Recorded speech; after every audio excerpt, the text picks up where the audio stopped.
Bueno, vamos a empezar la reunión de hoy, en donde nos va a presentar el doctor Barredo, Carlos Barredo, su trabajo sobre la escucha del analista.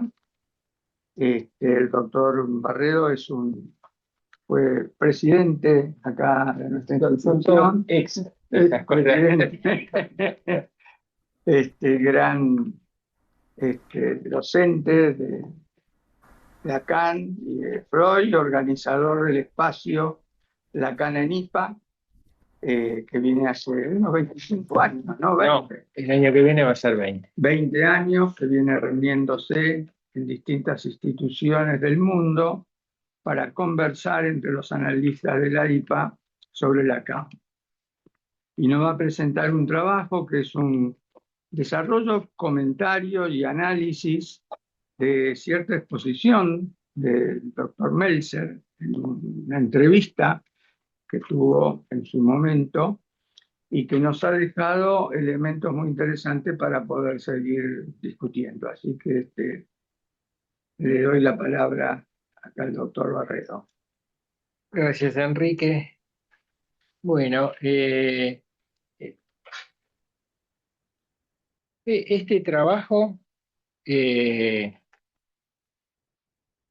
en realidad fue primero una actividad que organizamos para el Congreso de FEPAL en Buenos Aires en el 14, ¿no? Eh, pero ahí yo había organizado una actividad, no había escrito nada para eso. Y la actividad no salió muy bien. Estaba basada en discutir este mismo material que discuto acá en este trabajo. Pero quien sí había escrito era Enrique Torres, que es un analista de Córdoba, seguramente muchos conocen, y que escribió un texto para esto mismo, se llamaba Intimidad de la Palabra. Eh, Como lo menciono al pasar en, en lo que les voy a leer, este trabajo, quisiera que lo tengan como trasfondo. Si no lo han leído, se lo puedo pasar a quien quiera y la verdad que es un gusto volver a leer a Enrique cada vez, porque esto lo hemos repetido varias veces. Está en biblioteca también el trabajo. Ah, este. Sí. Bueno, muy bien. Bueno, espero que lo hayan podido leer. Es cortito eh, y paso a leerlo. En respuesta perdón, el material, la viñeta a discutir de Meltzer es una viñeta que está en una entrevista que le hizo Fisher, que es un analista de la Tavistock, a Meltzer hace muchos años y que está en la revista de Abdeva.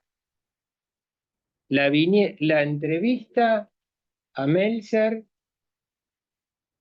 tiene como 30 y pico, 40 páginas.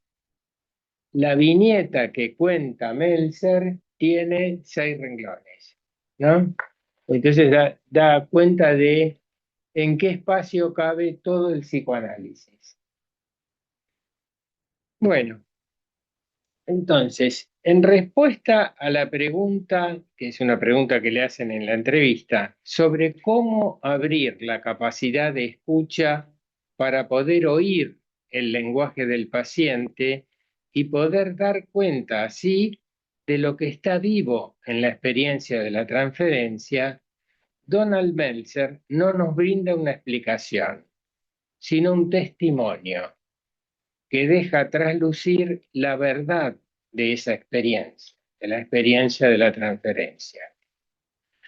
Su escucha encuentra esa verdad en el fuego significante entre el Hor de Hoarfrost, escarcha, y el Hor, perdón por la pronunciación, el Hor, puta, del decir materno que nombra a la analizante en el sueño que adviene luego de lo que el analista percibe como vacilación, duda, rodeos para evitar el uso del término escarcha, hoarfrost.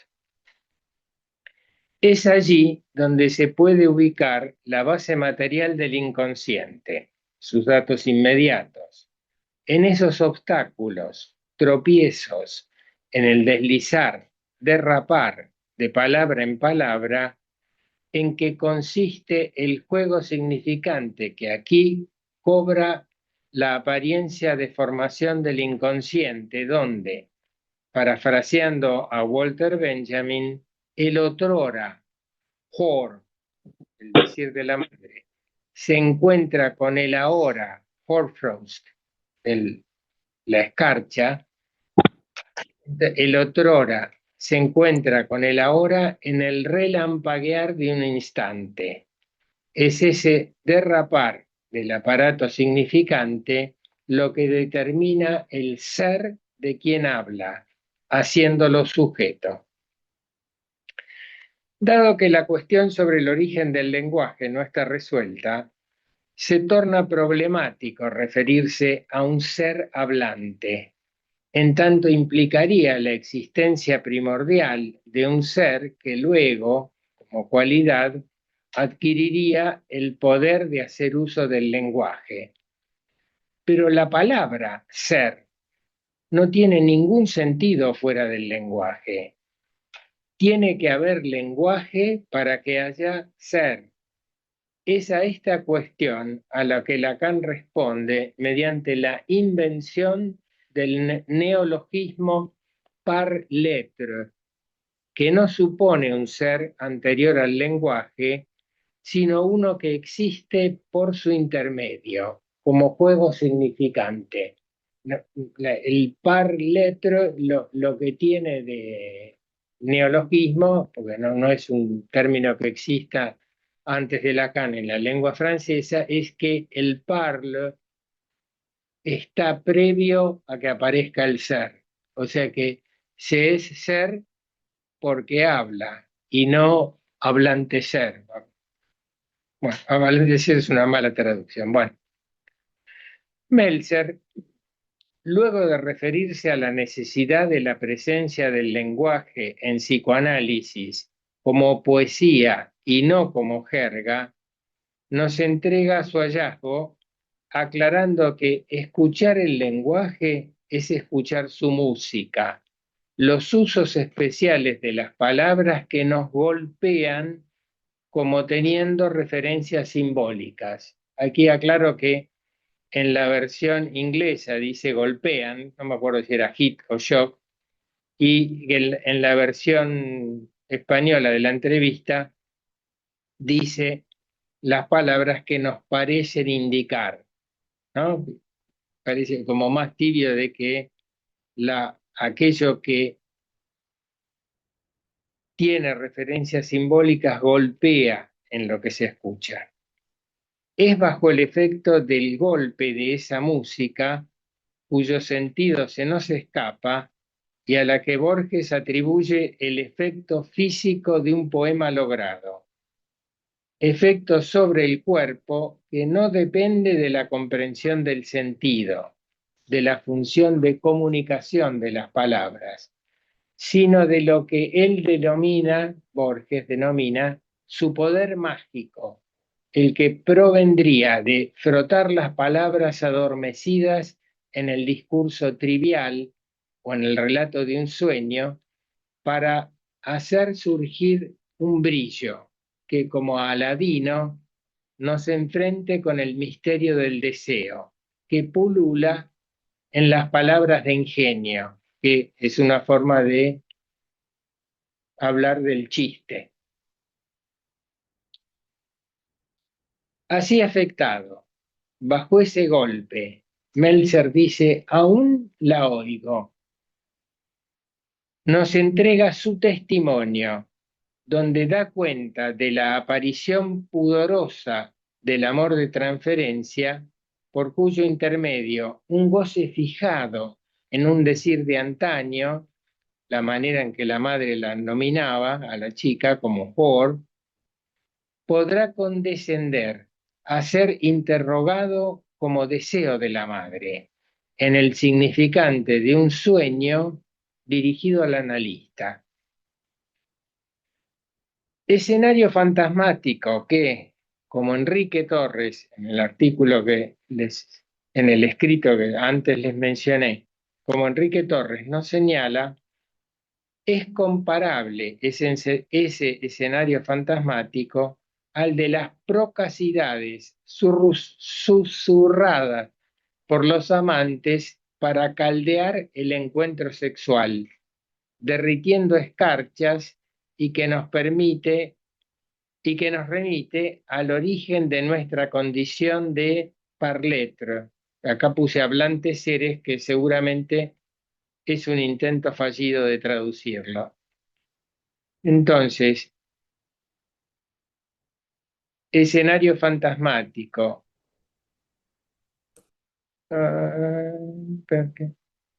Que nos remite a las vías por las que nos insertamos en la lengua materna, con lo que eso nos provoca al donarnos un cuerpo erógeno y la sexualidad polimorfa que de ello resulta. De allí que Freud reconociese en los tempranos intercambios con la imago materna que dan forma a los cuidados infantiles un fantasma de seducción primordial, como teoría del origen del deseo. De allí también la necesidad de preservar y modular en la transferencia esa atmósfera de inquietante extrañeza que proviene del antro materno, fecundado por el padre, su palabra, el verbo, escenario primordial en que el infans se pregunta por su origen. Esto es la escena primordial. Será necesaria una lengua extranjera, babélica en tanto materna, para acercarse al niño perdido. Una lengua en la que, como en la poesía o el psicoanálisis, se haga violencia a los usos comunes establecidos, ya que las imágenes no están hechas solo de sensaciones, sino de texto. No habría escena sin texto, guión, argumento, así como toda palabra, más allá de su sentido, es gesto, está destinada a la escena. El dispositivo analítico, al distribuir lugares como elementos covariantes en juego, genera esa posibilidad única de un encuentro en la sesión, donde el analizante entrega algo de sí que ignora a quien puede recibirlo, el analista. Este intercambio, en que alguien entrega lo que ignora de sí en la forma de un gesto espontáneo, a quien puede recibirlo con sorpresa, justamente por no poder calcularlo, configura un tipo de intimidad muy especial, solo viable en un campo de lenguaje que cuestiona cualquier ilusión de dualidad destinada a fusiones prebabélicas. Es a partir de la aparición de un nuevo discurso, el discurso analítico, nueva forma de lazo social que Freud introduce, aclarando que como el amor de transferencia no tiene modelo en la realidad corriente de la vida cotidiana, que surge la posibilidad de una clase de intimidad específica de nuestra praxis. El analista, en tanto tal, será el único capaz de responder a eso que le es dirigido en la dimensión sincrónica de la transferencia, por la que será esa su mayor responsabilidad. Solo él puede dar cuenta de esa experiencia de intimidad en la que por promoverla está incluido.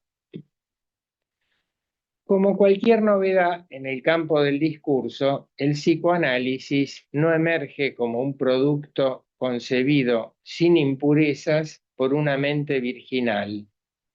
Es hijo de su tiempo, del contexto de referencias discursivas del que se desprende y al que en ese acto de separación constituye como sus precursores. Los analistas que siguieron a Freud se vieron llevados a tener que reinventar el psicoanálisis. Nos vimos llevados a tener que reinventar el psicoanálisis, nuestra relación con él, en un trabajo de lectura de la obra freudiana, de interpretación de su letra, captación de su espíritu y cuestionamientos a partir de la propia práctica.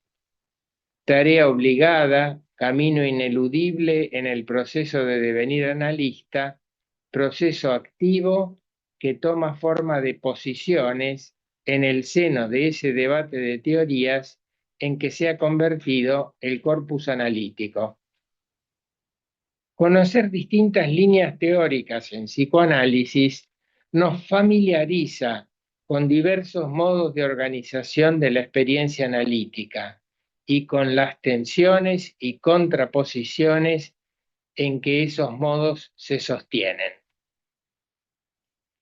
Las discusiones entre los distintos enfoques teóricos, fecundas cuando transcurren en un clima de tolerancia entusiasta por la pluralidad, suelen tropezar con el obstáculo de las terminologías, donde incluso los mismos términos, en tanto no remiten a entidades sustanciales unívocas, adquieren significaciones muy distintas en contextos de referencias diferentes.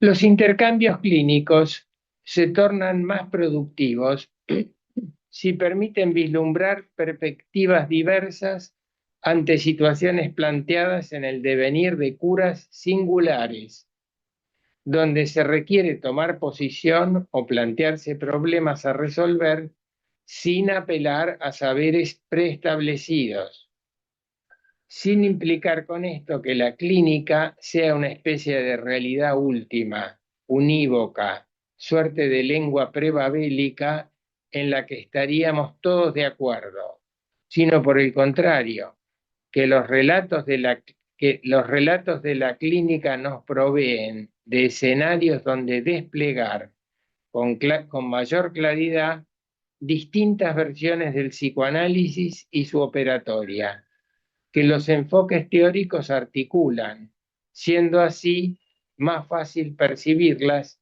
contraponerlas, tomar posiciones. Para el ejercicio que nos involucra, el talento de Meltzer nos entrega en apenas 6 renglones un testimonio del ejercicio de su práctica, que cualquier analista reconocería como psicoanalítica, en tanto trasluce la atmósfera de intimidad que he tratado de describir. Nos muestra generosamente su peculiar escucha, permitiéndonos a la vez compartirla, admirarla, aprender de ella.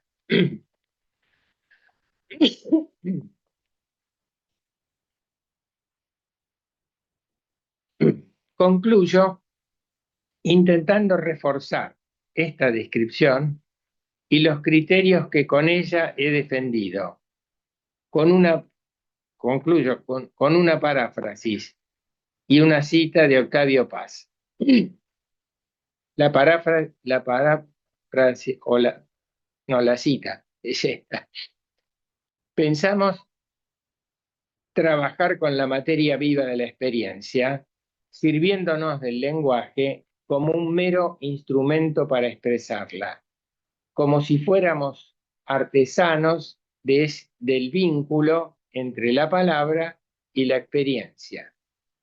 Pero en la época del giro lingüístico, ese vínculo supone que el lenguaje ya no es solo un medio disponible para el artesano, sino que el lenguaje deviene un medium a través del, no, mejor dicho, sino que el artesano deviene un medium a través del cual el lenguaje es quien crea y da sentido a su propia experiencia. En contrapunto con lo antes mencionado de Borges, afirma entonces Octavio Paz, la poesía no se siente, se dice, no es una experiencia que luego traducen las palabras, sino que las palabras mismas constituyen el núcleo de la experiencia. La experiencia se da como un nombrar aquello que, hasta no ser nombrado, carece propiamente de existencia.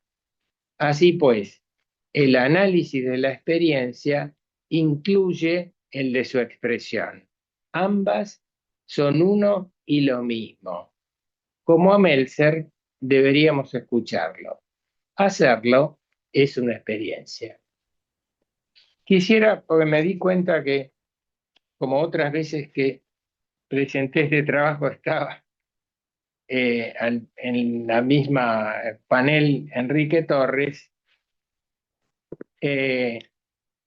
citar lo que pone Enrique Torres, que es una parte de la entrevista esta que se le hizo a Meltzer, donde Meltzer dice, escuchar no es escuchar como una grabadora, es escuchar el lenguaje, escuchar su música, escuchar los usos especiales de las palabras con que nos parece, escuchar los usos especiales de las palabras que nos parecen indicar que hay una referencia simbólica, etcétera.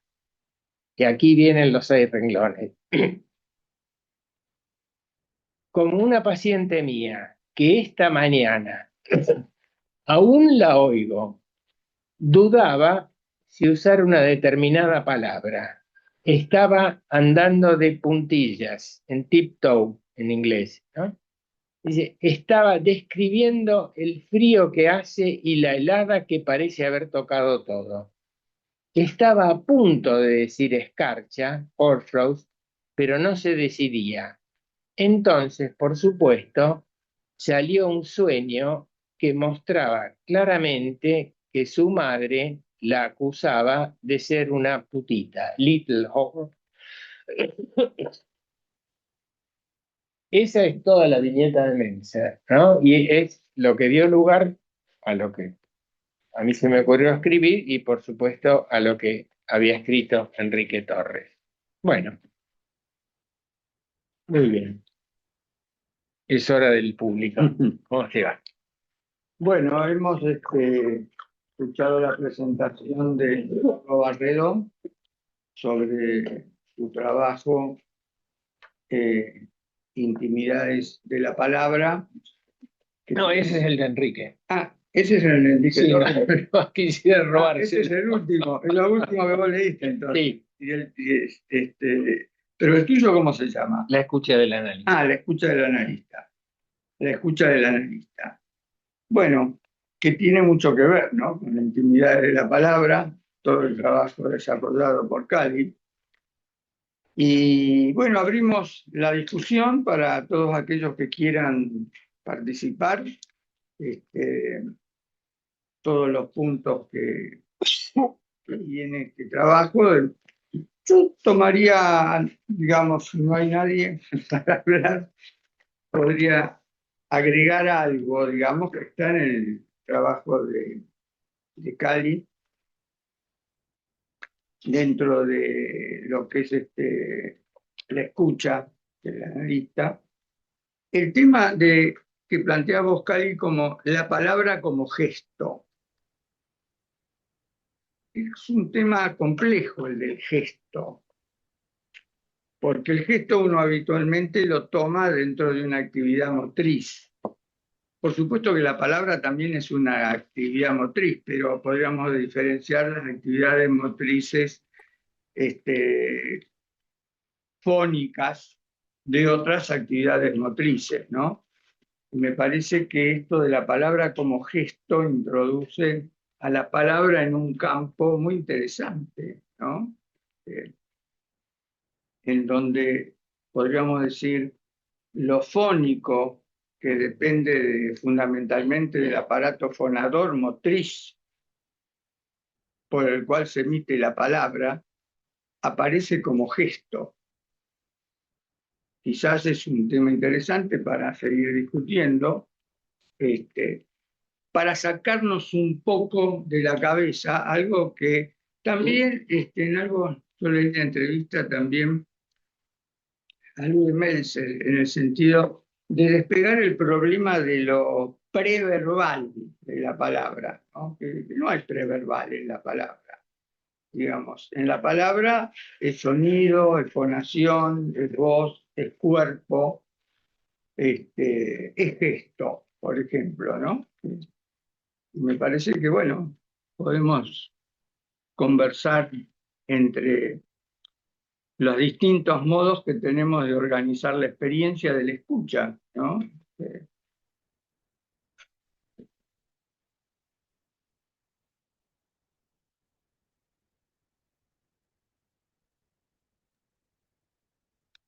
eh, ¿Querés participar? Dale. Acá, Yo en el diálogo intervendría como una cierta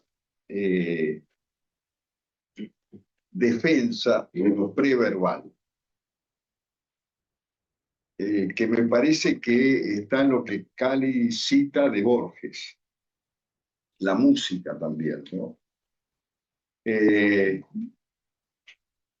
Me parece que lo que Lacan introdujo dentro del psicoanálisis es nodal. Por ejemplo, el concepto de significante. Pero que deja de lado, no sé si de lado, pero lo preverbal, es decir, esa paciente, por ejemplo, de Meltzer, escuchó a la madre, cuando estaba dentro de la madre, inútero, la música de las tripas de la madre, lo que la madre hablaba. Hay un libro precioso que se llama La cáscara de nuez, donde se muestra cómo el chico escucha, cuando está dentro de la madre, a la relación de la madre con el amante y que cómo lo van a asesinar al padre. Y que él ha registrado todo eso.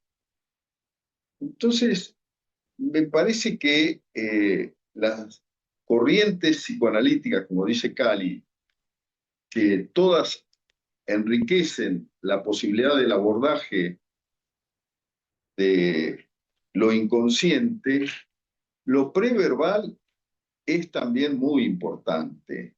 Es decir, algo que surge en el gesto, por ejemplo, como lo dice Cali, que surge en el gesto, pero que coagula con la palabra, ¿no? Y Bion, por ejemplo, cuando en la tabla habla de la experiencia o de los elementos alfa o beta, o la función alfa, habla que hay N posibilidades. Es decir, que hay cuestiones que la clínica actual nos devela o nos interpela para que pensemos ayornar la clínica a este mundo que nos rodea. Aquí termino. bueno, tenemos varias personas acá anotadas. Me parece que está Claudia primero, ¿no? Sí. Así que le damos la palabra a Claudia. Dice que no. Perdón, me parece que estaba Sarita primero, se trastocaron los No, bueno, cuadritos. Sarita primero, entonces, sí, lo Dale, mismo. dale, y después hablo yo.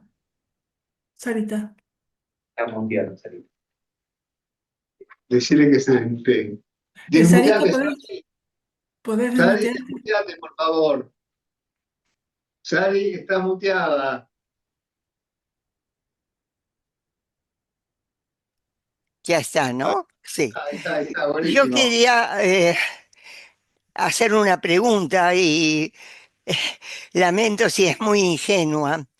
¿Qué pasa con el periodo justamente preverbal, donde hay sonidos, no hay palabra, no hay lenguaje, pero hay sonidos, hay llanto, hay grito, hay gestos, el bebé que estira las manitos y la relación entre escucha y presencia? Me gustaría que opines sobre las dos cosas y muchas gracias. Algo breve. Unas preguntitas primero, Claudia. ¿Eh? Unas preguntitas, sí. Bueno, va a ser difícil acordar. Bueno, Claudia, Sí, porque tiene que ver, gracias, porque la mía tiene que ver con las preguntas anteriores y con el tema de lo preverbal. Con cierto pudor por no dominar la terminología, pero pensaba, por ejemplo, con respecto al autismo, donde, por ejemplo, a veces hay lenguaje, según Maleval, pero no hay subjetividad en el lenguaje, ¿no? Y también lo que dice Golse con respecto a la metáfora de la araña, que es que todo el camino que hace una araña cuando llega al piso, todo ese caminito sería como el lenguaje preverbal sobre el cual se edifica o se construye el lenguaje verbal, lo cual es bastante diferente a esto del parler. Entonces, no sé si estoy introduciendo una otra teoría con la cual comparar o si hay cosas que se me escapan de esta exposición que me parece muy interesante. Bueno, eso. No sé bueno, si se... Sí, sí, Cali. eh, bueno, les agradezco las preguntas y las intervenciones porque eh, me retrotrae a infinitas intercambios y discusiones que hemos tenido en todos estos años. Empiezo por el final, por un libro que leí hace un par de años y que trabajamos en un seminario en Córdoba. Es un libro de Pascal Quignard que se llama El origen de la danza. Bueno, como todo lo que escribe Quignard, es interesantísimo. Quignard no es un analista, eh, pero bueno, muchísimos libros son una maravilla detrás de otra. Debe ser el ensayista, filósofo, escritor francés más significativo de este tiempo. La tesis central del libro de Quignard es que el nacimiento es un corte entre dos mundos. Un mundo acuático, oscuro y silencioso, que en el nacimiento se tiene que transformar en un mundo aéreo, que tiene que respirar, eh, Luminoso. luminoso, claro, que está en lo del dar a luz, ¿no?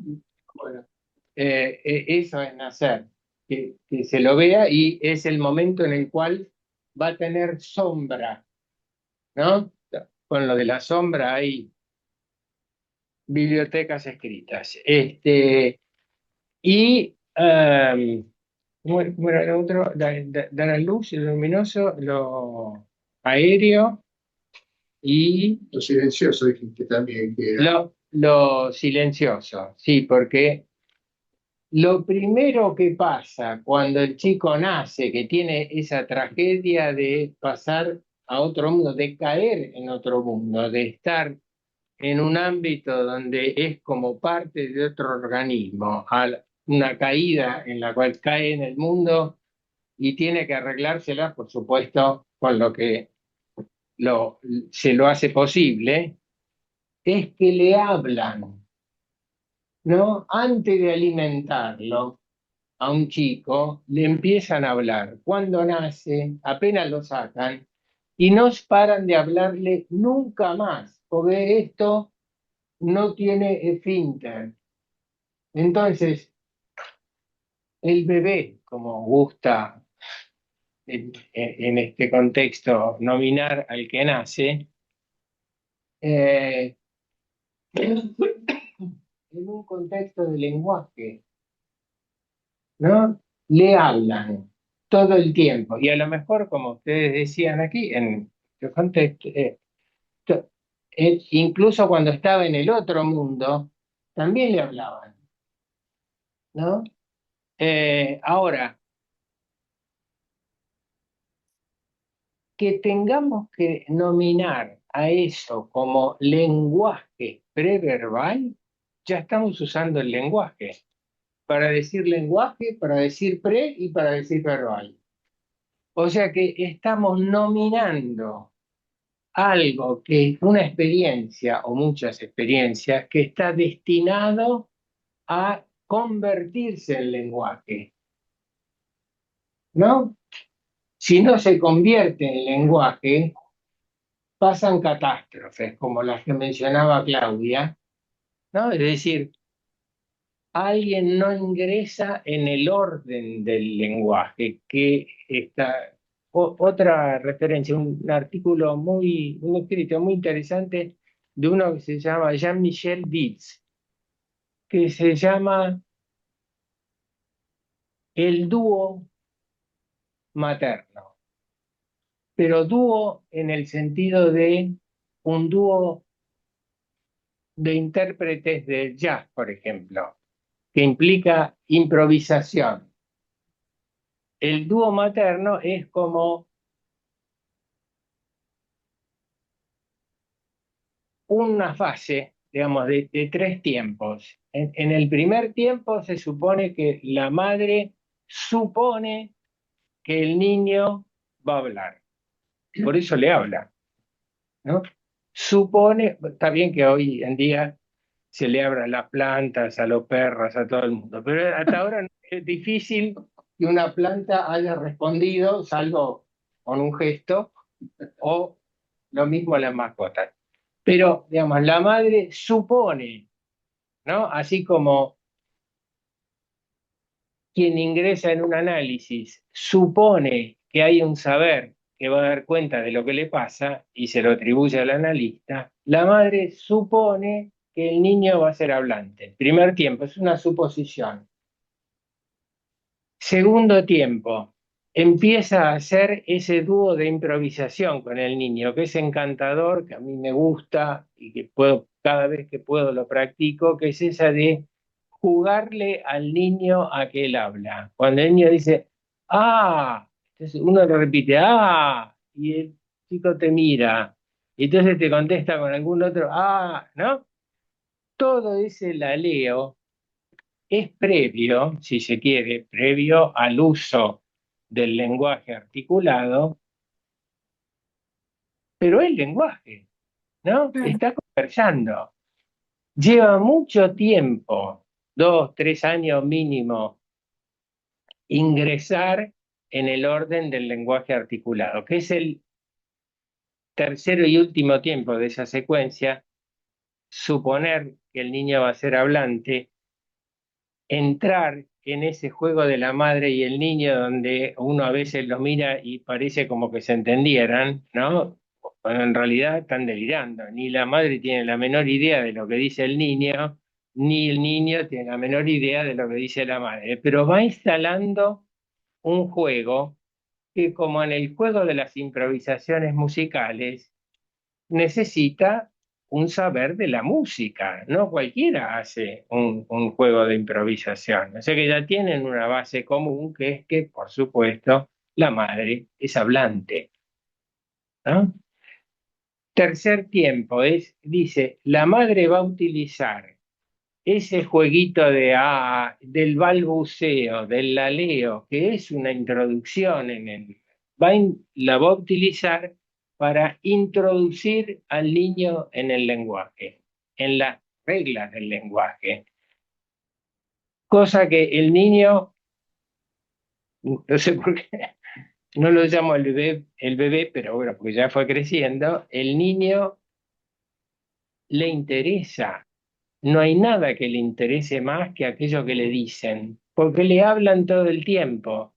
Y Melanie Klein, 1928, dice, el artículo sobre ya lo cité tantas veces que me olvidé, sobre el Edipo temprano, dice, lo que le produce mayor, describiendo el complejo de castración, lo que le produce mayor sufrimiento al niño es no comprender de qué le hablan, ¿no?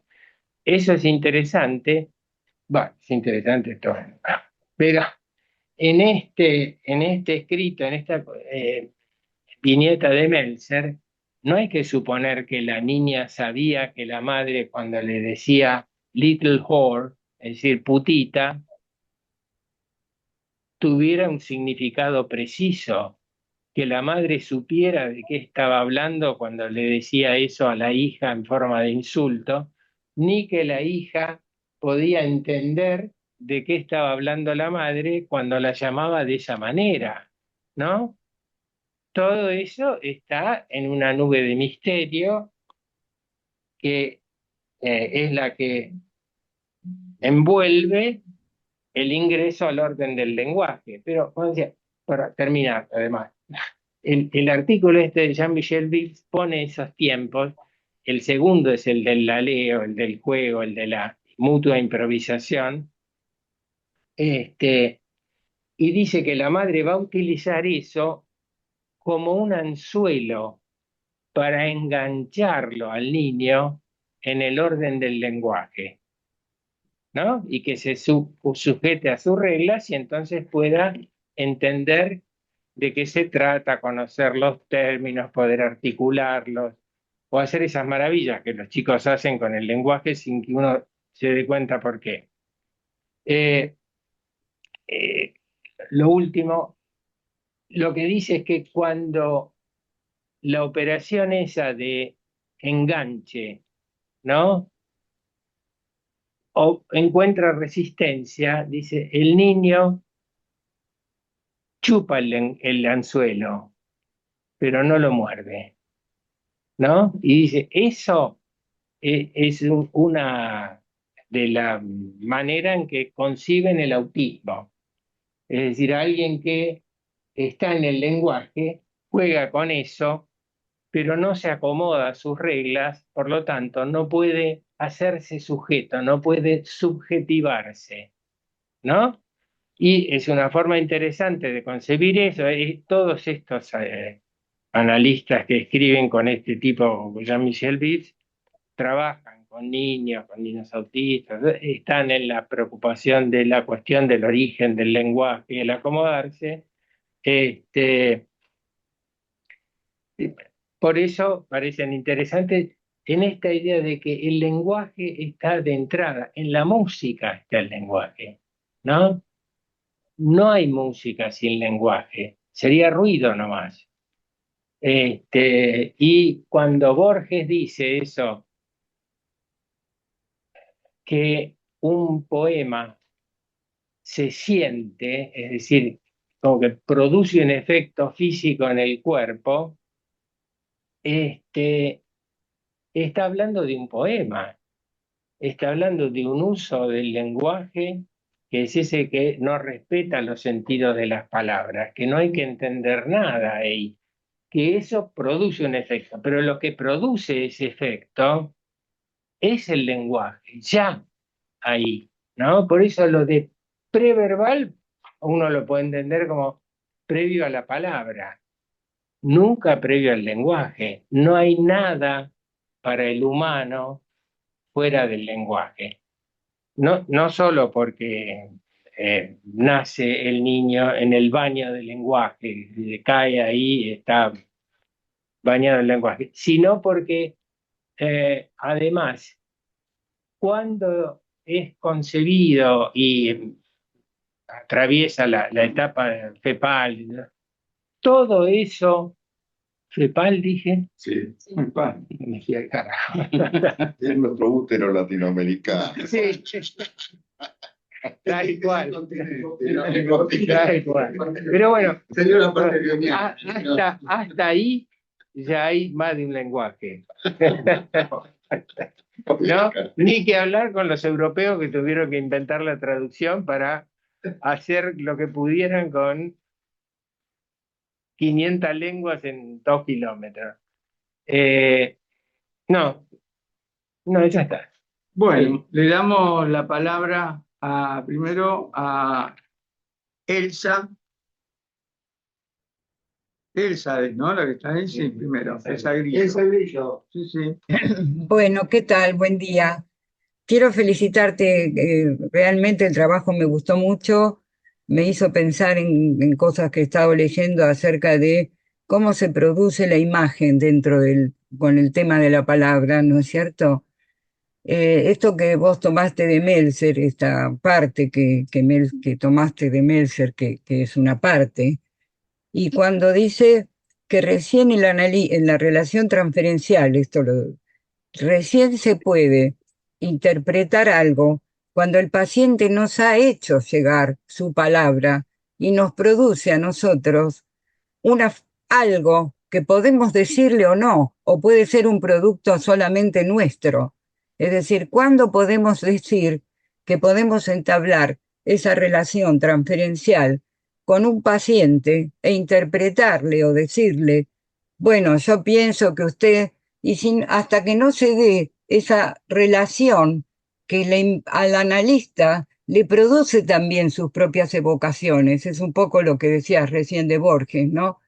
Todo eso que produce, toda esa idea, toda esa sensación, es parte también de lo que el paciente le produce al analista en el momento de contarle el material. Antes, el analista puede decir cosas, pero todavía no se ha producido ese encuentro, eso que realmente el analista le puede transmitir al paciente de lo que sus palabras han querido significar. Es como si el analista tuviera también que guardar las fantasías, las imágenes, las cosas que le produce, hasta no tener ese vínculo armado con el paciente, como la mamá con el bebé, cuando no lo siente o no o percibe el movimiento. La mamá percibe el movimiento, pero es parte también de esa realidad que tenemos que, bueno, el bebé está en la panza, está en ese mundo que no es el mismo, lo mismo que el paciente y el analista cuando se conocen.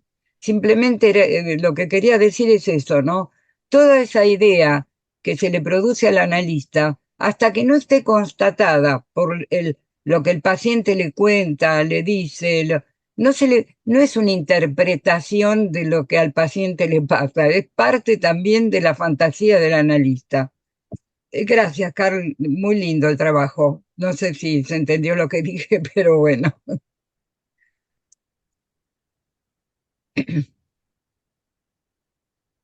Ya ¿Quién está. sigue? Sigue Horacio Rottenberg. Gracias, Cali, muy interesante el trabajo.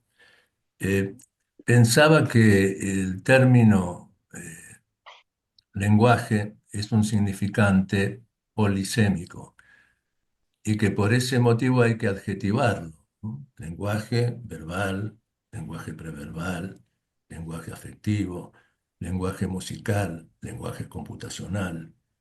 Es decir, lenguaje implica un código de referencia, el código puede ser diverso y el modo de utilizar esos códigos, por supuesto, también varía.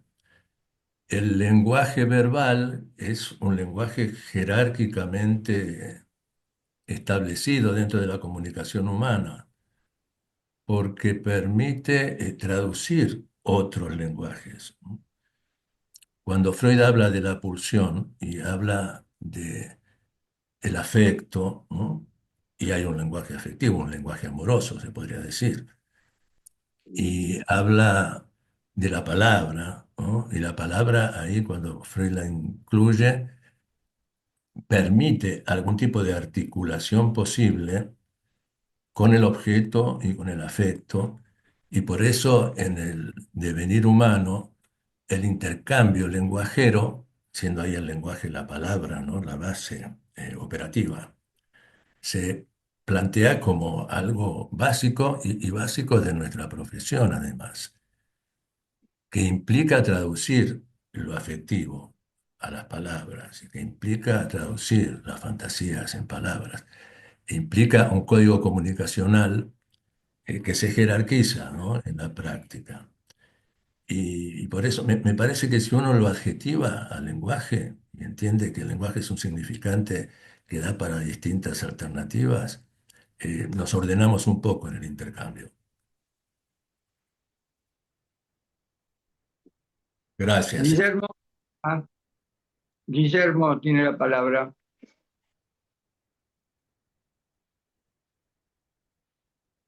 Guillermo de Mutia.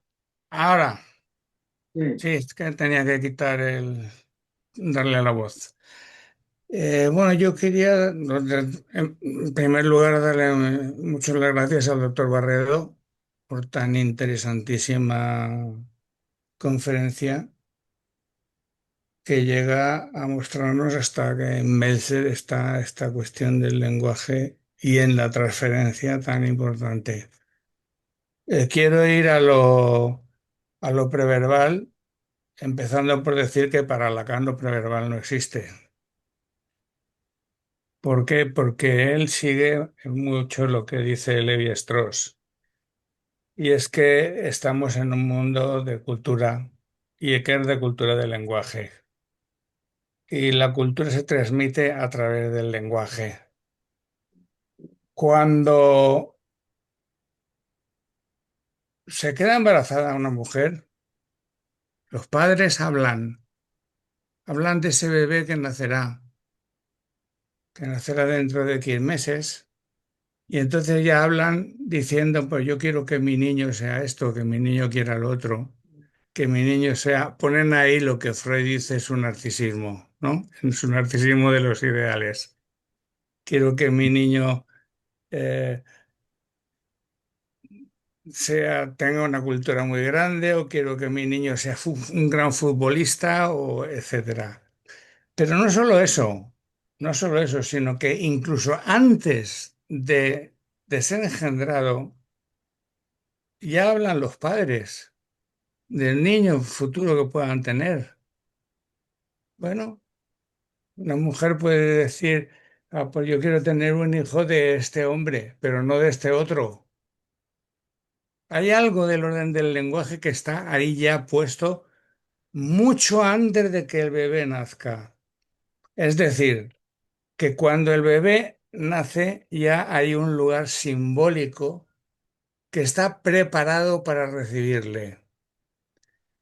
Eso tiene relación también con la música, que, por lo que nombraba Oscar hace un momento de la música, porque la música tiene mucho que ver con la voz y la voz tiene mucho que ver con el lenguaje. Y un niño dentro de su madre está recibiendo el lenguaje también. Yo tengo un nieto que tiene oído absoluto y que, bueno, con 14 años ha dado un concierto de jazz en la abadía de Westminster, que es donde coronan a los reyes en Inglaterra. Y cuando estaba dentro de la barriguita de su mamá, su madre le tocaba el piano y su padre le tocaba la guitarra y le cantaba canciones, especialmente una que no sé si se acuerdan de aquella de Soy un gnomo, canciones infantiles. Y me cuenta mi nuera en un momento dado cómo fueron a un concierto, no sé si era de jazz o de qué era, creo que era de jazz. Y de pronto empieza el bebé dentro a dar vueltas, a dar vueltas, a dar saltos, a moverse, a moverse.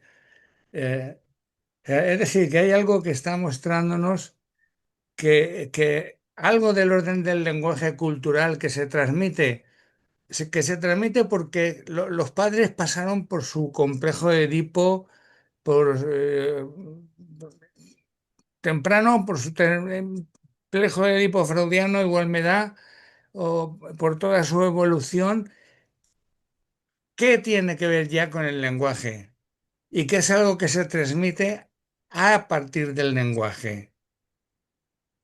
Ahora, si alguien quiere llamarle preverbal al momento en que el niño todavía no tiene lenguaje, bueno, pues puede llamarle preverbal, pero ya estamos en otro concepto distinto de lo que se puede entender desde Lacan, de lo preverbal, que no existe ese preverbal porque hay un lenguaje ya determinado. Pero bueno, esto es lo que quería más o menos decir, expresar.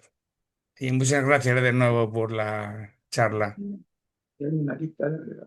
Sí, un, ¿Más? cortito, sí, a ver si me sale cortito. ¿Sí? Sí, ¿Querés digo, intervenir? sí, Bueno, ahora va a intervenir Cali y después seguimos con la lista. se me quedaron cosas en el camino, como siempre, ¿no? Cuando Enrique empezó con lo del gesto, ¿no? Cuando dice la palabra es gesto dirigido a la escena, ¿no? Eh, lo de la escena aparece, a ver, muchos planos en juego. No se habla sino a otros, ¿no? Esos otros son los que Lacan va a poner como con mayúscula y con minúscula, pero son lugares a donde está dirigida la interlocución.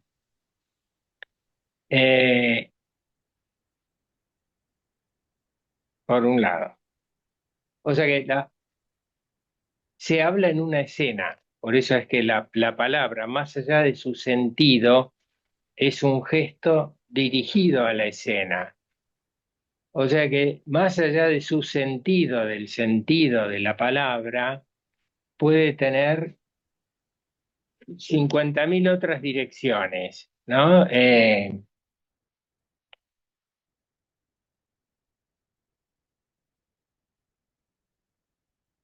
O sea que tiene que ver con el teatro. El espacio de la transferencia no es un espacio físico, es un espacio teatral. Es decir, es un espacio que está construido con personajes, máscaras, vestuarios, argumento, guiones, ¿no? Se interviene en ese tipo de espacio como si uno hablara en escena, la escena transferencial. No hay transferencia sin escena. El espacio de la transferencia es un espacio teatral, ¿no? Es eso que, a ver si me acuerdo va a decir Calderón, 1400 y pico, ¿no? No olvides que es comedia nuestra vida. Y teatro de farsa, el mundo todo, ¿no? Que muda el aparato por instantes. Eso quiere decir, por momentos estamos en la platea, por momentos estamos en el escenario, ¿no? Así que muda el aparato por instantes y que todos en él somos farsantes. No en el sentido de farsante, o mejor dicho, en el sentido originario de farsante, que es el que habla en una farsa, ¿no? Es decir, en la comedia que la vida es. De todo eso está impregnado toda esta cuestión en que volvemos una y otra vez. Este es como el escenario de esa vuelta que se repite y discutimos más o menos los mismos términos de distintas formas, ¿no? En esa cuestión de la escucha y la presencia, como decía Sarita, eso también se me pasó lo de la presencia. La presencia es toda una presencia también escénica. Se hace presente algo en un contexto determinado, que por supuesto tiene 50.000 influencias, pero hay algo de la presencia, bueno, lo que se llama Presencias Reales, que es un libro de Steiner, que habla de las presencias reales y del lenguaje de 50.000 maneras, pero también la presencia real, como término, es el nombre que le ponen a un capítulo, porque Lacan no le ponía nombres a los capítulos, después le ponen nombres a un capítulo del seminario de la transferencia, ¿no? Presencia real del analista. La presencia, sí, ¿no? La presencia real. ¿Qué es la presencia real? Y la presencia real es siempre una presencia construida y misteriosa, porque la presencia real es la presencia de Cristo en la Eucaristía, ¿no? O sea que es un término construido de distintas maneras, ¿no? Y qué sé yo, también, bueno, no me quiero ir demasiado. Con lo que decía Elsa, ¿no? Efectivamente, se trata de lo que los pacientes nos dicen, lo que nos dirigen en la escena sincrónica de la transferencia, porque en general se piensa la transferencia como un elemento diacrónico que trae el pasado al presente, que una escena del pasado se repite en el presente, pero de lo que se trata en la transferencia es una experiencia sincrónica. Alguien dirige algo a otro ahí en presente siempre. Y de lo que se trata es de eso que le dirige. Y por supuesto, hasta que eso no cobra cierta forma que permite al analista comprender con sorpresa siempre, porque esto es lo de el aún la oigo, es como si le quedara ahí, porque eso que pudo pasar entre el que él escuchaba que un término estaba siendo eludido, ¿no? No dice nada, Melzer. Podía haberle dicho. Parece que no quisiera decir escarcha, ¿no? ¿Sí? Parece que no quisieras decir escarcha, o Horford, ¿no? Eso también pasa en la carta esa de Meltzer a una mujer que le escribe porque está preocupada porque el hijo es homosexual. Es una carta del 35. Ha cobrado mucha vigencia con todo esto de los discursos del género y todas esas cosas. Pero, ¿Dónde está esa carta? y todo está o en Amorortu o en Strache. ¿No? Yo calculo que debe estar ahí. Me parece que lo he leído incluso ahí. Freud empieza diciéndole que él supone que porque la mujer le escribe diciéndole a ver si el psicoanálisis puede hacer algo por su hijo. Entonces, Meltzer es Meltzer. Freud le dice que... Por eso es Freud, Por porque eso es Freud. Meltzer en el 35. Claro, no, pero la misma escucha, ¿no? Freud le dice que él supone que por lo que ella consulta es por una inquietud de que su hijo es homosexual. Pero él le dice que supone porque ella no menciona el término, ¿no? Y entonces, la intervención de Freud es, ¿puedo preguntarle por qué? ¿No? O sea que el escuchar lo que se omite es una forma de escuchar. ¿no? Y es una forma de escuchar que solo los analistas desarrollan en el mejor de los casos, ¿no? O esos que son interlocutores privilegiados, que saben entrevistar, ese tipo de cosas, es decir, que prestan atención a lo que se dice y cómo, y a lo que no se dice. Eh, entonces, efectivamente, el saber esperar es eso, bueno, que está dicho por muchísimos autores, que tolerar la incertidumbre, ¿no? Cuando uno sabe demasiado y tiene todas las respuestas, ya es un adolescente, no un analista, ¿no? Eh, el alojar lo que se recibe como material analítico produce ese efecto de sorpresa porque no es calculable, uno no lo sabe antes de que eso sea producido.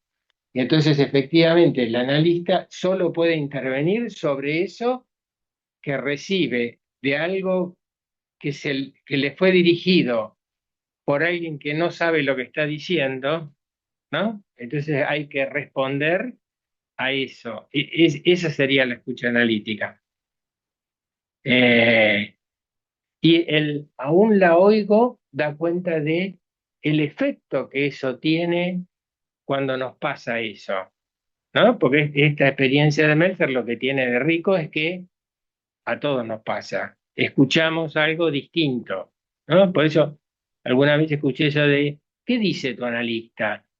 Y entonces alguien dijo, bueno, dice, un analista dice en general lo que todos dicen, pero a veces escucha algo distinto, ¿no?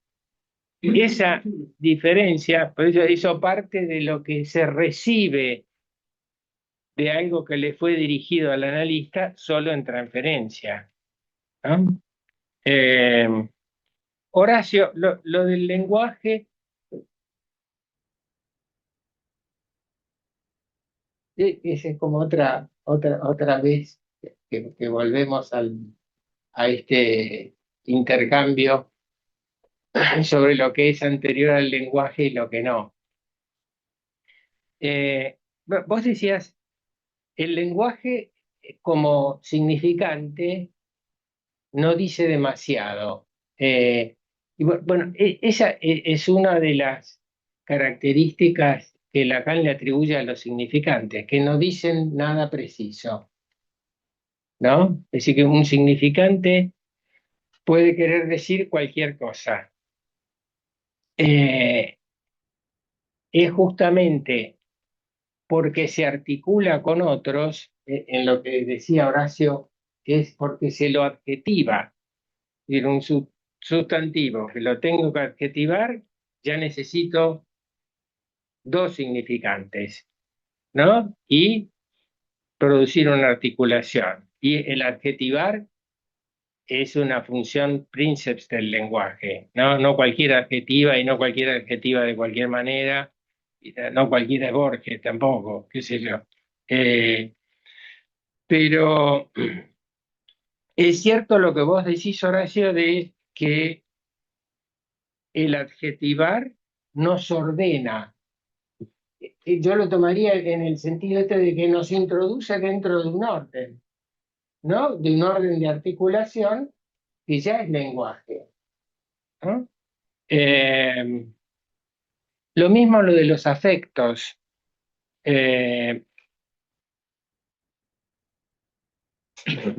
Sí, como vos planteabas, porque esta es otra de los afectos, son otros de esos elementos o recortes que se dan como previos al lenguaje. La idea de primero se siente, ¿no? Y después eso se expresa en términos, ¿no?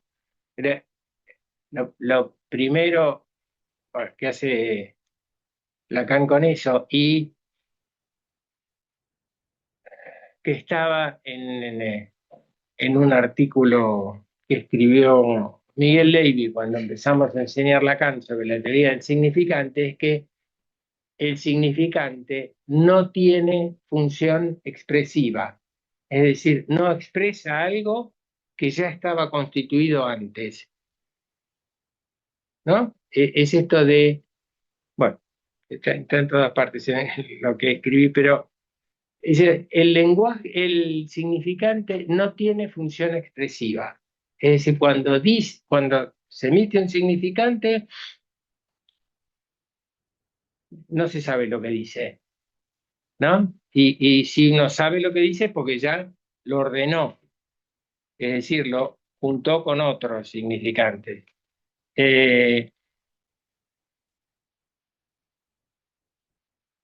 Llamaba la atención como, pero no, porque siempre pasa eso. Vos decías, Horacio, si al afecto se lo traduce, si se lo traduce es el lenguaje. Solo los lenguajes tienen traducción, ¿no? O sea que estamos en el campo del lenguaje aun cuando queremos empujar cosas para antes, ¿no? Eh, lo mismo, bueno, lo de Guillermo es más cercano a esto de eh,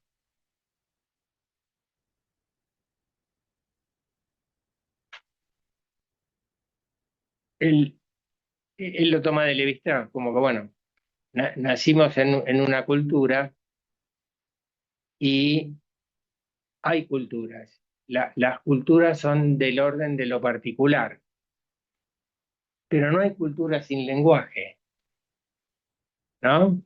Salvo que uno, qué sé yo, estudie la cultura de las hormigas y eso, y entonces haga una serie de transposiciones y cosas para hacer eso. Pero esa es la forma por la cual Levi-Strauss, lo que dice Levi-Strauss le sirve a Lacan para decir que eh, no importa las formas que adopten el Edipo en distintas culturas en las cuales parece que fuese posible la relación incestuosa, no estuviese prohibida, ¿no? Lo que Levi-Strauss dice es que en todas las culturas hay un sistema de prohibiciones que organiza los intercambios. Eso es el Edipo, ¿no? Hay con quien sí y con quien no, ¿no? Pero tiene que haber un orden, una prohibición, algo que organice. Y eso es siempre un orden de lenguaje, más allá que se ponga al padre como el lugar donde eso empieza. Eh, Era interesante lo que dice, lo que decía Guillermo, para recordarlo siempre esto de eh, del niño se dicen cosas, se dice de él, como se dice de mí, decía Tita Merelo.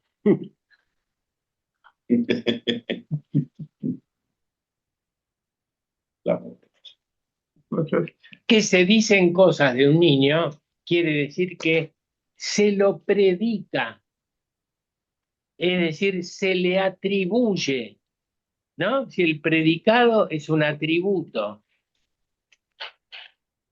esa es una función que solo puede ejercerse, por supuesto, en el seno y en el orden del lenguaje. Ahora, eh, por supuesto, este es un fenómeno observable para todos nosotros, que antes de nacer hablan de uno, ¿no? Incluso antes de que uno sea concebido, se habla de lo que el hijo va a hacer, todo eso y demás. Hay montones de lenguaje que a uno le caen encima. Y de los que, en el caso de que uno se subjetivice, es decir, se haga usuario del lenguaje, va a tener que desprenderse de eso. Esas son identificaciones proyectivas, todas, que a uno le caen encima como una torta de lenguaje, de las cuales tendrá que hacer lo que pueda con eso, como para que un análisis lo pueda ayudar, pero que tendrá que desprenderse. Por ejemplo, en esto de que el nieto de Guillermo, eh, hijo de músicos, haya resultado músico, no es raro, ¿no? Pero bueno, hay toda una serie de cosas que tuvieron que ¿no? Y podría haber resultado otra cosa. Podría haber resultado que no le gustara la música, justamente porque lo viviese como una especie de imposición que le cayó encima, entonces yo no quiero saber nada de eso, ¿no? Pero bueno, aquí se dio de otra manera.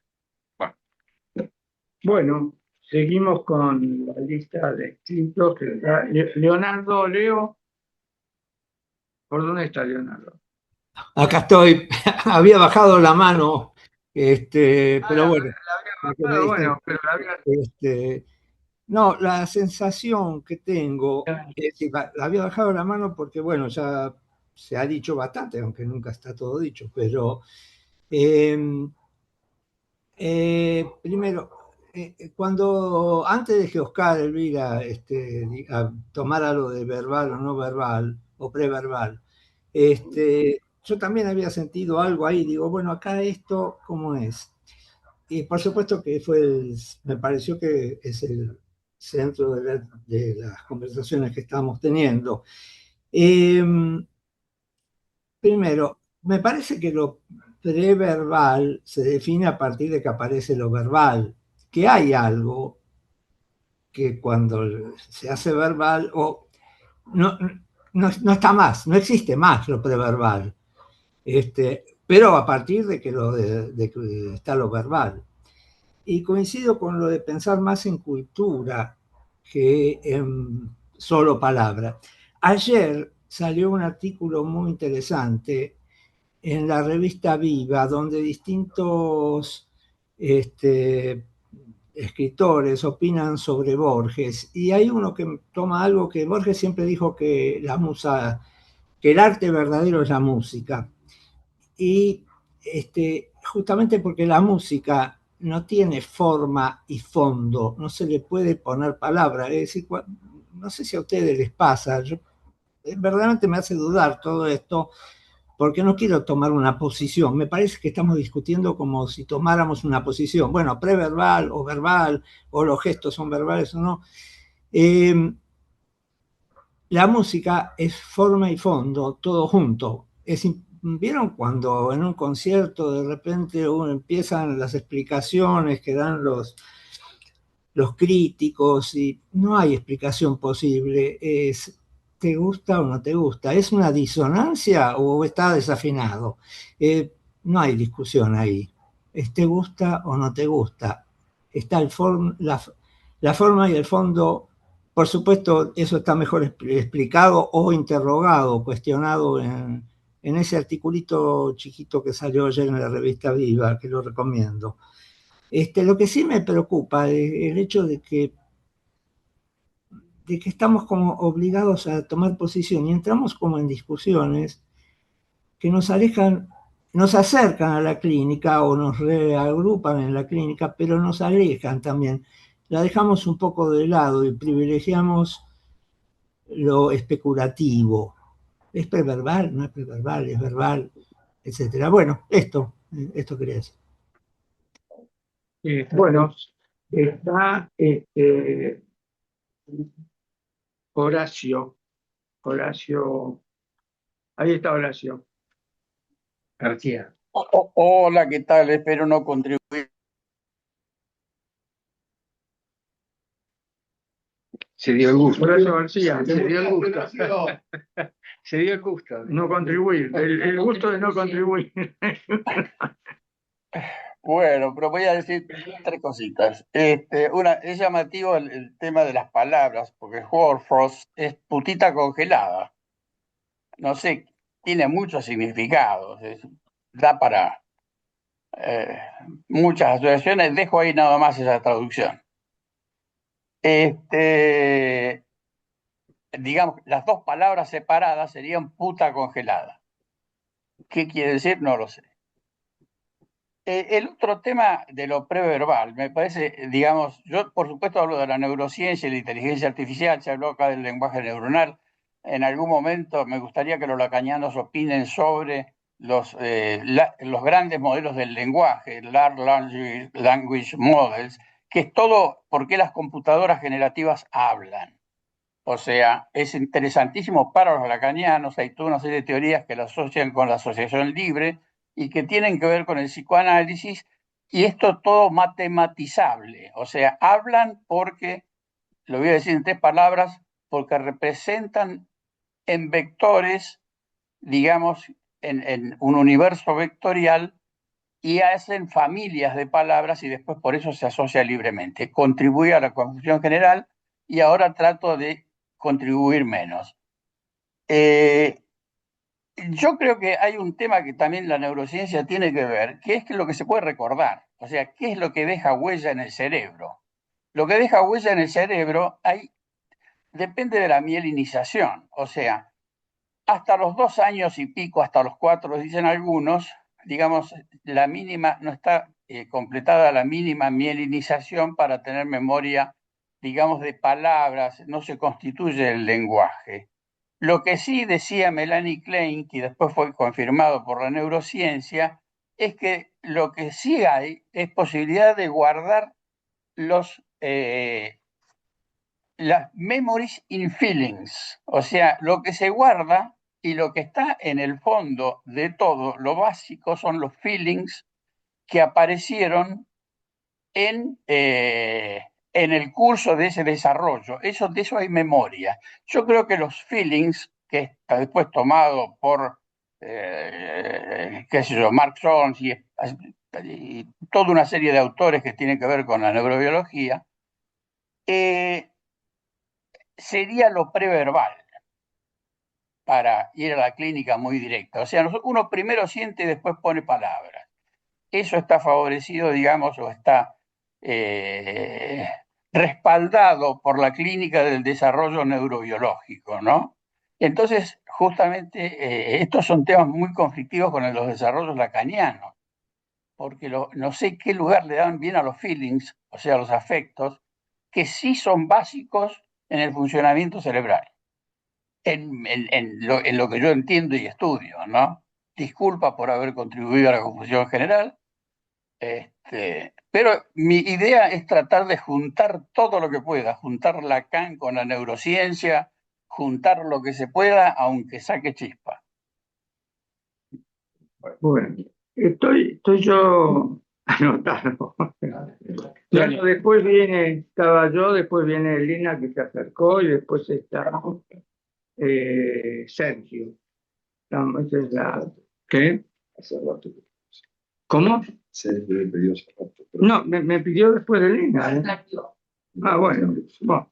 Bueno, no, yo muy cortito lo que quiero decir, pero digamos, ya que está Horacio, voy a tomar algo, ¿no? Que tiene que ver con la diferencia entre palabra y lenguaje, digamos.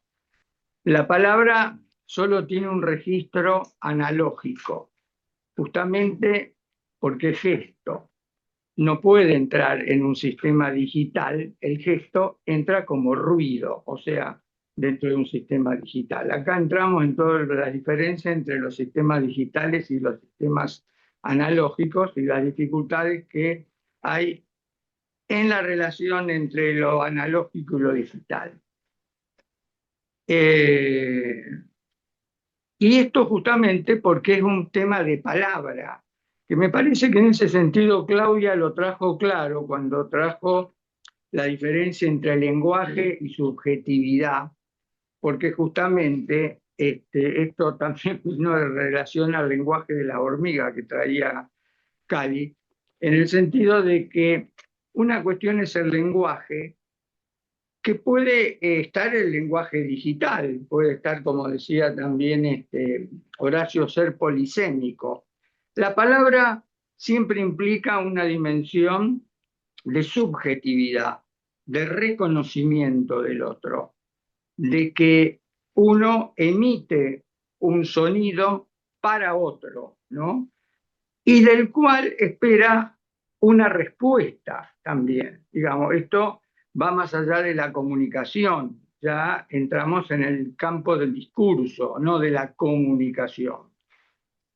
Y creo que este punto plantea algunas cuestiones en donde es interesante diferenciar, por ejemplo, en la Biblia lo que es el acto y lo que es el nombrar. Porque San Juan dice, primero fue el verbo, y el verbo fue acción, fue acto, hágase. Luego del hágase, y que se arma el mundo y todas las cosas, viene el momento de la nominación, de ponerle nombre a las cosas. Entonces, en ese sentido, en principio, la palabra, para ir a la palabra, no al lenguaje, es acto fónico. No hay palabra que no sea acto fónico.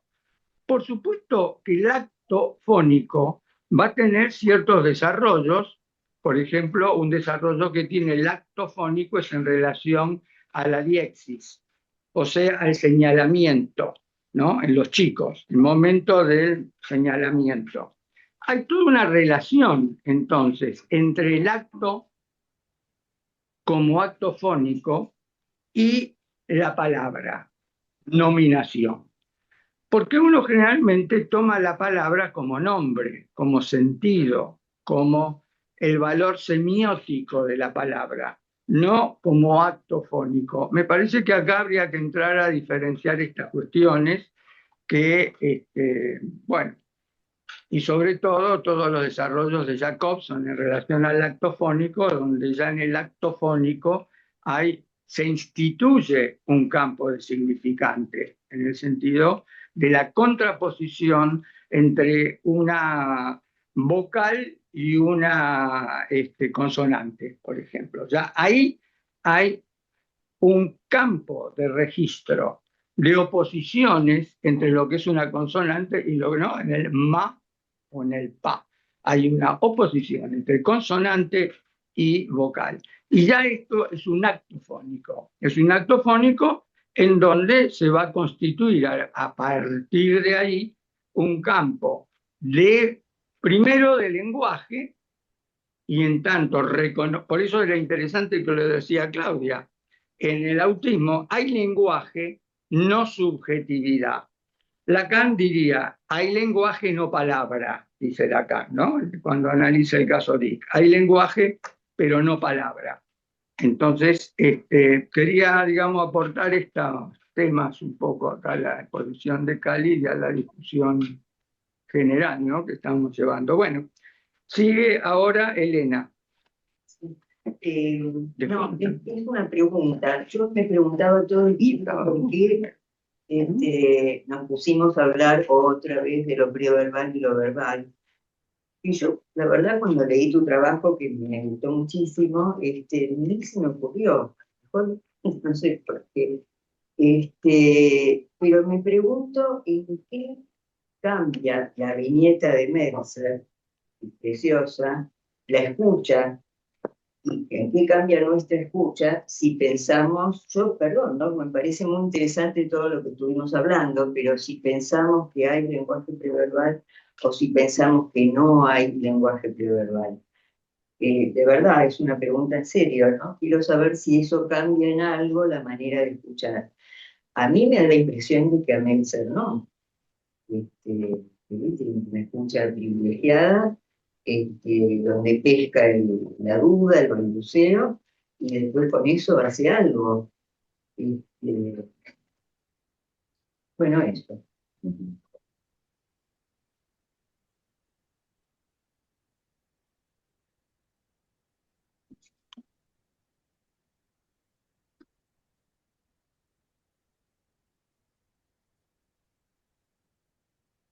Sí, sí, estaba vos, Sergio, ¿no? ¿Quién está allá? Que no veo bien quién.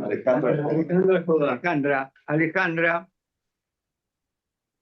Hola, buen día. Bueno, me pareció súper interesante tu exposición. Te agradezco muchísimo. Les agradezco mucho el haber abierto este debate también. Yo trabajo con personas sordas y cuando hice la tesis doctoral tuve que trabajar mucho sobre lingüística. Y cuando, digamos, en la clínica, en el trabajo uno trabaja, digamos, con lo subjetivo, ¿no? Esa es la ética del psicoanálisis. Eh, y a mí por ahí lo que se me arma es un conflicto desde la lingüística, cuando escucho, cuando leo desde el psicoanálisis el concepto de lenguaje. Digamos, porque si uno piensa el concepto de lenguaje desde Chomsky, de lo biológico, el lenguaje es la facultad biológica y la capacidad biológica que tenemos todos los seres humanos para adquirir una lengua. Creo que desde el punto de vista del psicoanálisis, por ahí a veces se nos mezclan algunos conceptos. A mí me da esa impresión, o por ahí se me mezcla a mí, lo digo con mucho respeto esto. Yo me pregunto si cuando hablamos de lenguaje no estamos hablando de lengua, de habla, de palabra, de lo dicho, del discurso, ¿no? Porque las personas sordas, por ejemplo, prilingüísticas, tienen capacidad para el lenguaje, pero no para la lengua fónica, prelingüísticos. Y a mí me sonó como significante lo preverbal, lo verbal, porque justamente yo trabajo mucho sobre ese tema y estoy investigando. Y son como interrogantes que yo quiero compartir con ustedes, ¿no? Si cuando hablamos de lenguaje estamos hablando de lo mismo. Digamos, una cosa es lo cognitivo, el lenguaje desde lo cognitivo, y otra cosa por ahí es cuando hablamos de la constitución psíquica desde el psicoanálisis, ¿no? Que en algún punto se unen y en algún punto por ahí es distinto. No sé si es una pregunta o qué, pero es como, lo quería como compartir esto que lo vengo pensando. Y otra cosa, Vygotsky dice que existe, digamos, que hay un salto cualitativo de la sensación a de la sensación al pensamiento, que es cuando hay una comprensión lingüística, ¿no?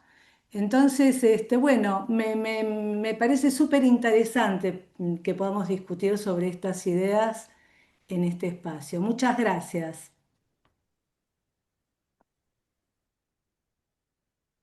¿Quién?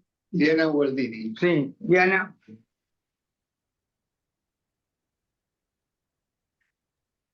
¿Me escuchan? Sí, sí, ahora. Bueno, yo escuché mucho, la verdad que llegué un poco tarde, pero escuché mucho sobre el lenguaje y escuché menos sobre la escucha. Me interesaría este tema, seguramente algo se ha dicho. Hay algo que he compartido con algunos colegas, que hay muchos pacientes, bastantes pacientes últimamente, en donde uno encuentra algo así como que yo llamo lenguaje vacío. ¿Qué interpretar? ¿No? Digamos, hay muy poca significación propia.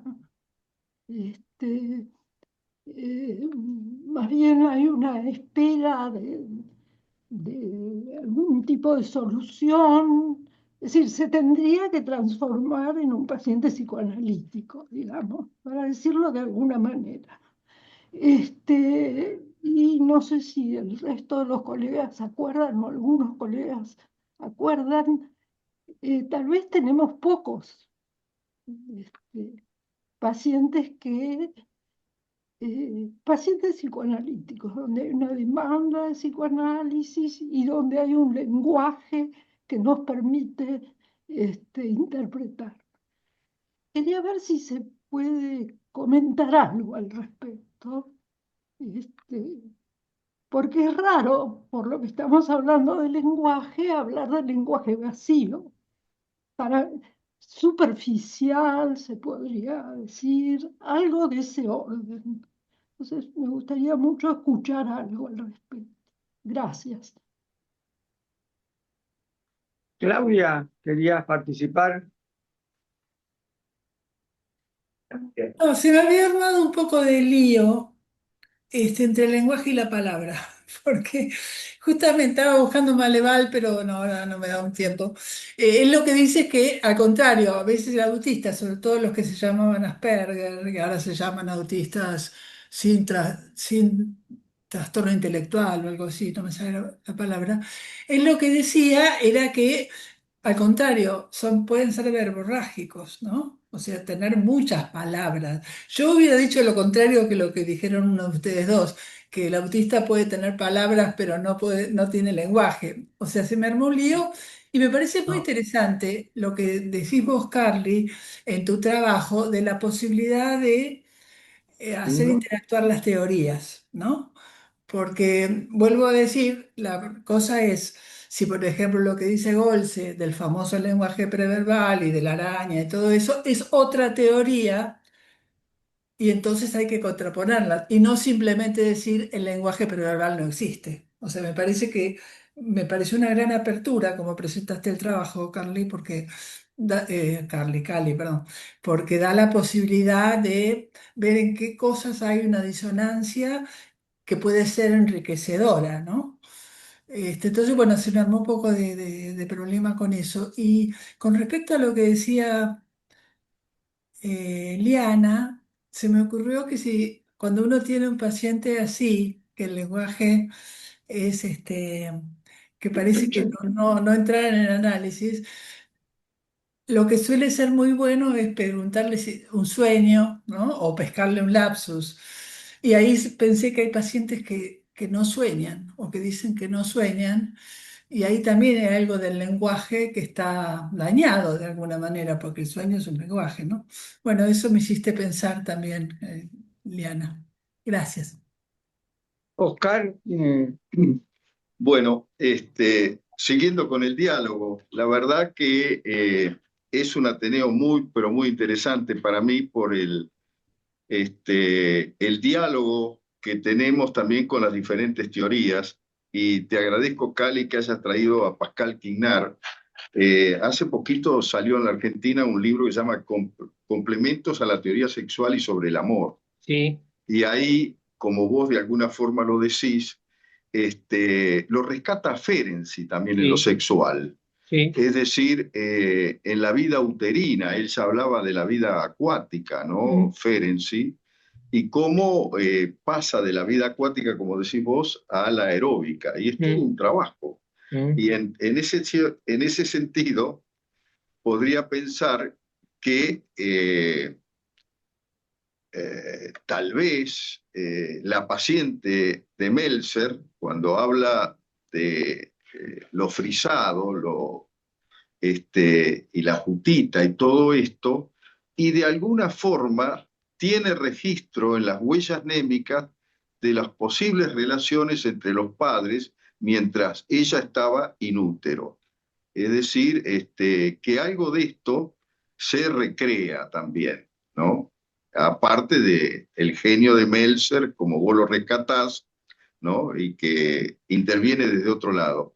Pero tal vez también se podría intervenir desde el desarrollo de la sexualidad a partir de la vida uterina hasta que, como dice Ferenczi en el desarrollo del sentido de realidad y sus estadios, se encuentra con el objeto, otro, ¿no? Pero tiene que salir de la omnipotencia, ¿no? Necesaria al comienzo. Entonces, bueno, tal vez la paciente de Meltzer, se me ocurre, está trayendo algo de una huella anémica que tiene, ¿no? Y que está buscando significarla. Es cierto que cada analista y cada pareja analítica desarrolla una forma de transferencia y contratransferencia. Gracias.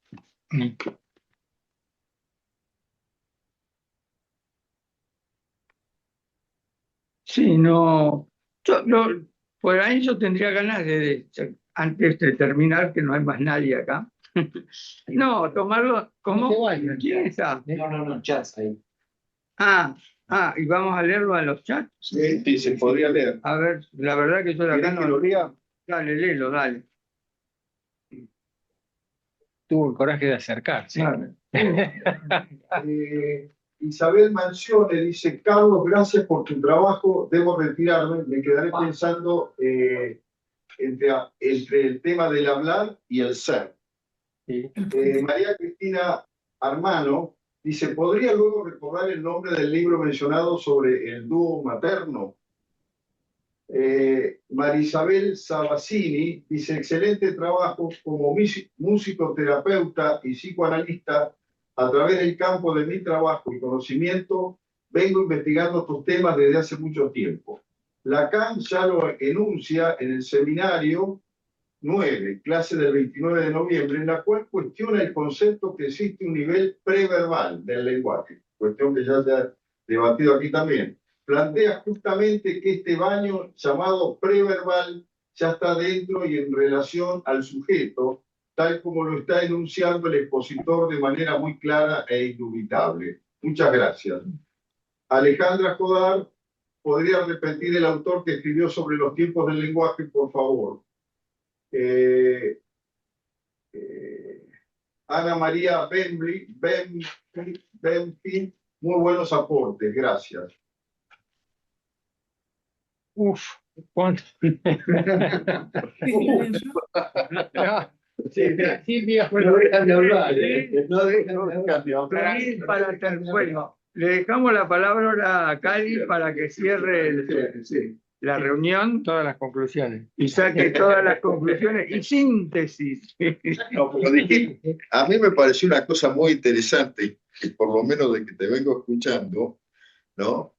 Que vos le diste mucho lugar también a la polifonía de las distintas líneas teóricas del psicoanálisis y que haya un diálogo entre las distintas teorías, Claro. ¿no? Sobre todo porque eso solo, vieron que la idea que tengo es lo que cada analista tiene que crear una versión propia de su práctica, o sea, de concebir qué es lo que hace en su práctica. Por eso la tarea de los analistas es reinventar el psicoanálisis cada vez. O sea que eso de que con cada paciente, sí, con cada, ¿no? O sea que Muy bueno. no va a terminar eso, ¿no? O sea, solo puede empeorar, digamos así, Pero tenemos el futuro. o mejorar en el sentido de que haya alguna forma de intercambio, ¿no? Eso me lleva a lo que dijo Leonardo Linetsky.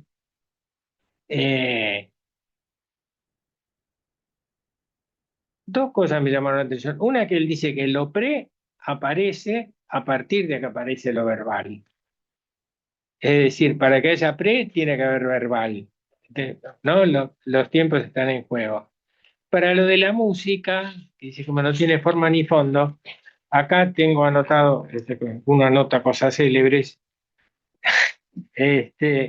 una frase de Rancière, de Jacques Rancière, que está en un librito que se llama Mallarmé, La política de la sirena. La frase dice: el modo de expresión del pensamiento como ritmo es anterior y superior a su modo discursivo, ¿no? O sea que el pensamiento como ritmo, el lenguaje como ritmo, ¿no? El lenguaje como poesía, ¿verdad? Es anterior y superior, si quieren lo pre, ¿no? Pero es un pre-lenguaje, es un pre que solo puede ir al lenguaje, ¿no? Pero que sí, se inicia como ritmo, ¿no? Como secuencias, o como tiempos. Me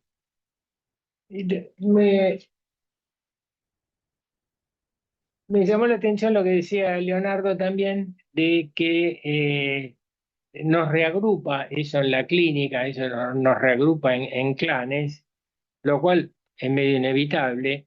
Lo complicado es que los clanes sean impermeables, ¿no? Es decir, que no escuchemos lo que otros dicen. La idea de traer un poco a Meltzer, que ha sido un autor más que significativo para mí en toda mi formación, es como para mostrar que lo que hace Meltzer ahí en ese caso es lo mismo que haría Freud. Nadie discutiría que eso es psicoanálisis, probablemente es lo mismo que haría Lacan, ¿no?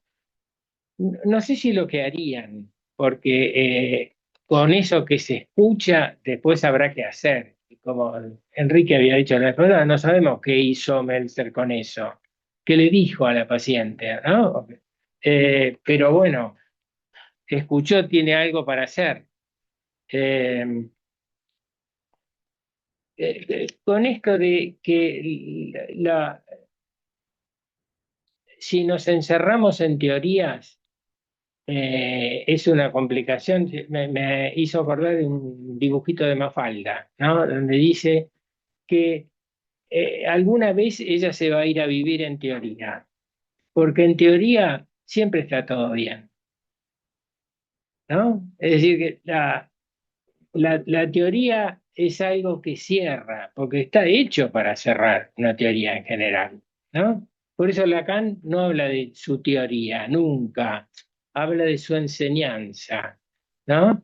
Y yo quise terminar ahí con lo de Meltzer, como que con esto que él hace, no nos habla de su teoría, de sus ideas acerca del psicoanálisis, él nos habla de su práctica, nos muestra lo que hace, ¿no? Que es otra forma. Y acuérdense que Freud siempre dice que cuando algo entre la teoría y la práctica no va bien, lo que hay que hacer es cambiar la teoría, porque la práctica es soberana, ¿no? Eh,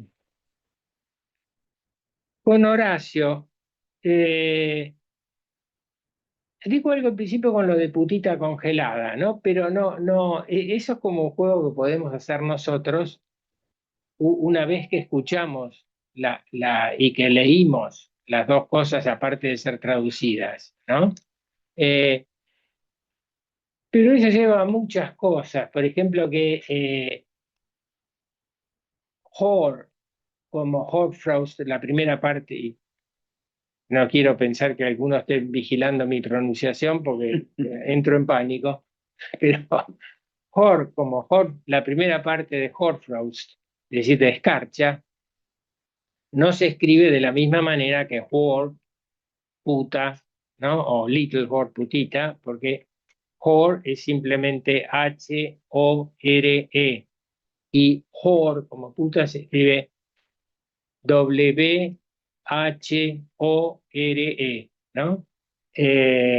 O sea que son homónimos, suenan de la misma manera, pero remiten a significaciones distintas.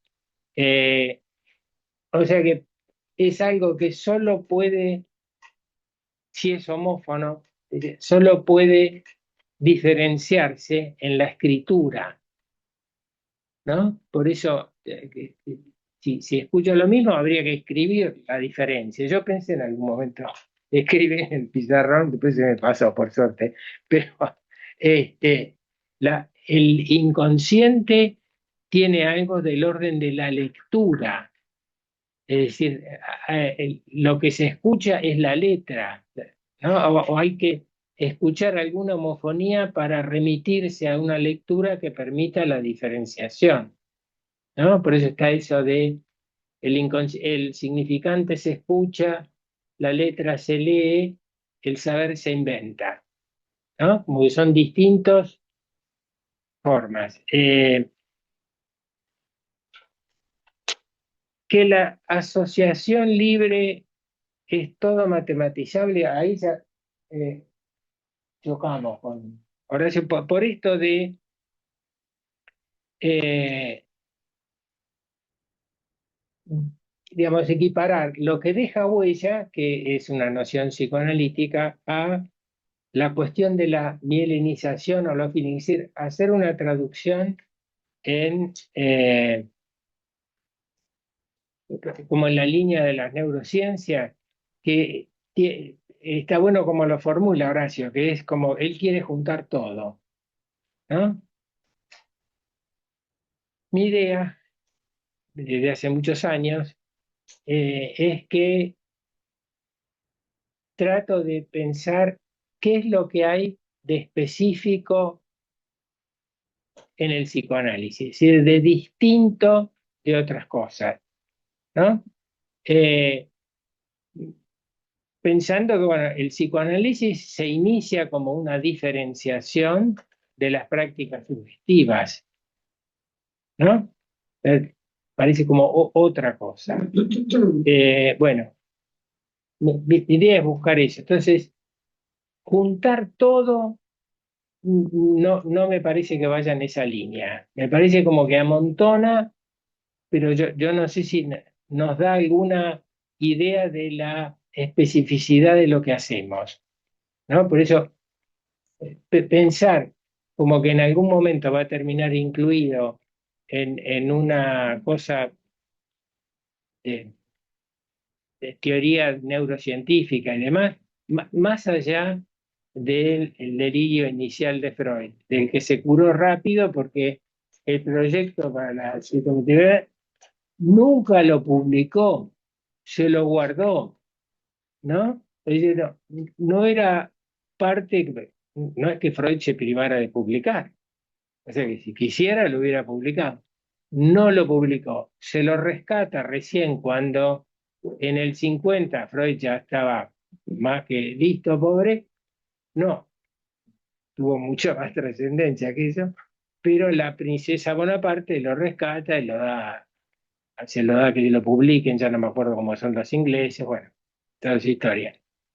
Pero no es que Freud era neurólogo en su comienzo, pues bueno, era médico, era neurólogo, trabajaba de eso. Ahora, todo lo que hizo a Freud, ¿no? Fue separarse de ese origen, ¿no? El intento, entiendo, el intento actual, bien intencionado, de volverlo, pero es para armar otro tipo de coherencia que me parece que diluye la especificidad del movimiento freudiano.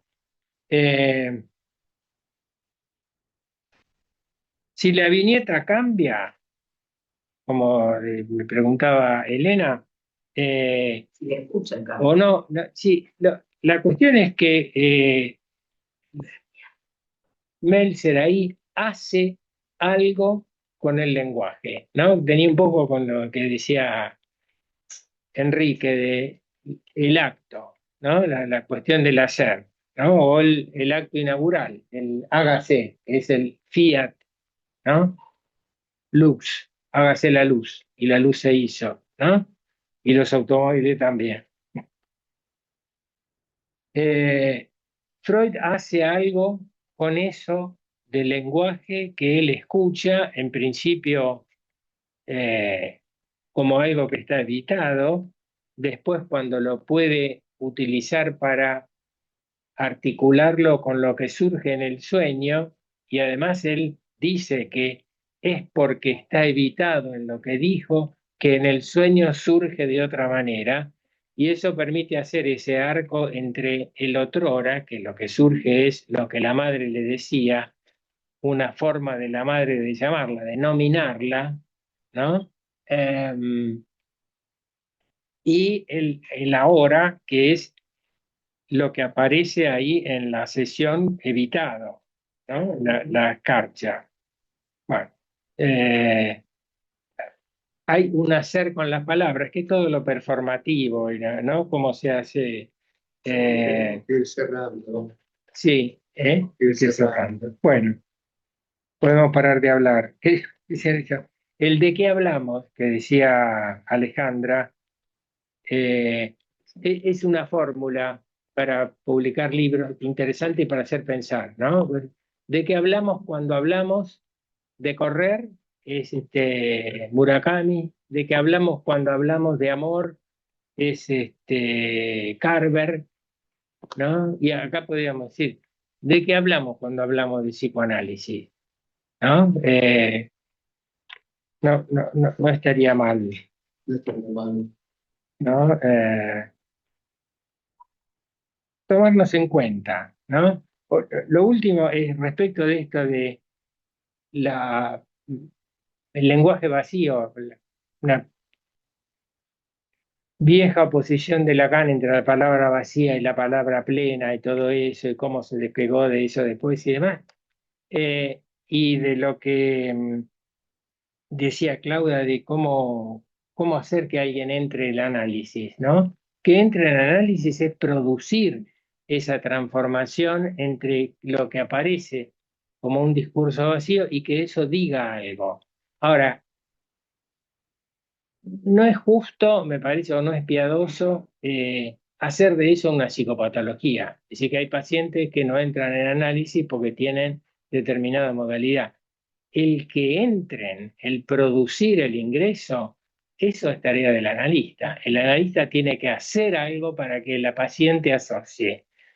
Y en principio, además, tiene que escuchar algo que le resulte, diciendo que lo golpee, que le parezca distinto. Puede llevar mucho tiempo, pero es trabajo del analista. Bueno, es lo que hacemos.